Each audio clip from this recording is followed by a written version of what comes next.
Погнали. Садоводы осенью и весной часто уничтожают опавшие листья, сжигая их на костре. Разведя костер, они начинают сыпать на него сверху листья.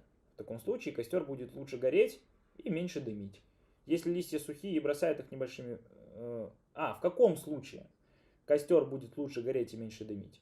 Если листья сухие и бросают их небольшими порциями, или листья сырые, их много. Объясните, основываясь на известных физических законах и закономерностях, почему это происходит. Ну, во-первых, я могу сразу сказать, что в первом случае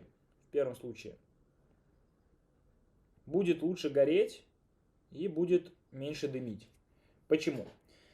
Потому что, по сути, листья, они состоят из органических материалов, из СО, соединений углерода, кислорода и всякое такое. Вот. И когда они достигают какой-то определенной температуры, у них возникает процесс загорания. То есть они нагреваются до какой-то температуры и начинают гореть. Вот. То есть у них нету фазовых переходов по типу плавления, по типу превращения, в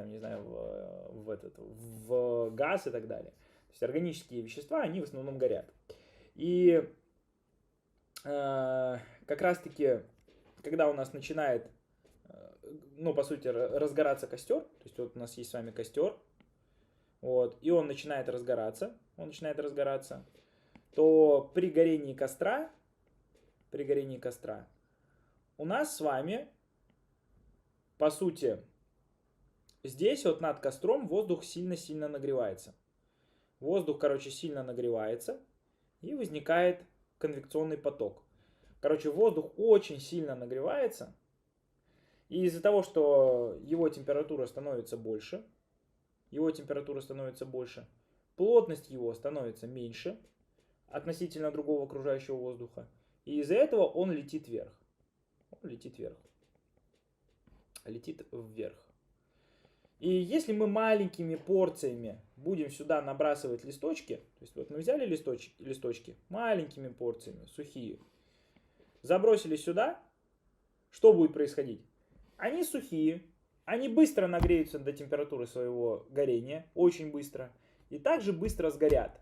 И так как у нас с вами при сгорании наших сухих листьев будет горячий воздух будет еще сильнее нагреваться, потому что количество теплоты от горячих листьев вылетает.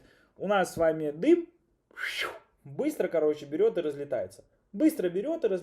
Вверх, в атмосферу, в разные стороны. И как будто бы нам кажется, что у нас с вами и горение происходит быстрее, и, соответственно, дыма меньше. Но что будет, если мы возьмем с вами сырые листья? Мы берем с вами сырые листья и берем их огромное количество. Мы берем вот так вот их раз и накидываем огромное количество листьев. Что в таком случае происходит? Во-первых, они влажные. И когда мы их бросим, они не сразу разогреются до температуры своего горения. То есть они сначала будут нагреваться. И вот из-за того, что их огромное количество, по сути, воздух, которым они с собой закрыли, он будет очень медленно пытаться высунуться в промежутке между ними. И именно из-за этого костер начинает тлеть. Не то чтобы листья начинают тлеть. То есть внизу листья нагрелись до какой-то определенной температуры. Они уже хотят гореть, они уже хотят сильно гореть. Но кислорода между листьями вот здесь вот не хватает для того, чтобы этим листьям начать плотно, активно сгорать. Поэтому они начинают тлеть. Появляется дым. Из-за того, что вот этот дым там нагрелся, но места между листьями достаточно мало, конвекционные потоки достаточно слабые. То есть они очень медленно между листьев выходят, и нам кажется, что листья тлеют, и дыма как будто бы возникает гораздо больше, и как будто бы очень густой этот дым происходит. Вот. И в конечном итоге дым реально будет жесть какой густой. И вот только после того, как у нас с вами все это дело загорится, наладятся конвекционные потоки, дым нормально будет рассеиваться, так же, как и в случае с сухими листьями. Вот, поэтому костер будет лучше гореть, если мы будем подбрасывать мелкими порциями, и он будет меньше дымить. А если мы возьмем и кучу сырых листьев свалим в костер, то он огромное количество дыма создаст в таком случае, и он будет гореть очень и очень долго.